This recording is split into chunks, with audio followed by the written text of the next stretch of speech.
இருளை விலக்கி உலகை எழுப்பும் ஞாயிறு அங்கே குடியிருப்பான். அவன் ஆனை முகத்தனின் அடியவர் மனத்தில் ஒளியாய் வந்து கொலுவிருப்பான்.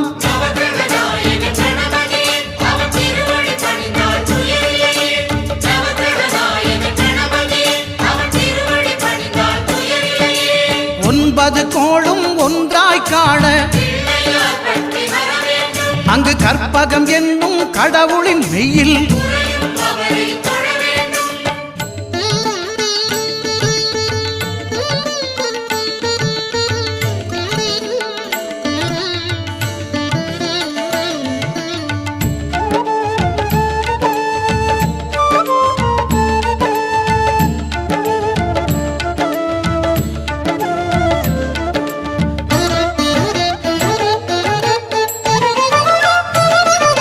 திங்கள் பகவான் திருமுகம் காண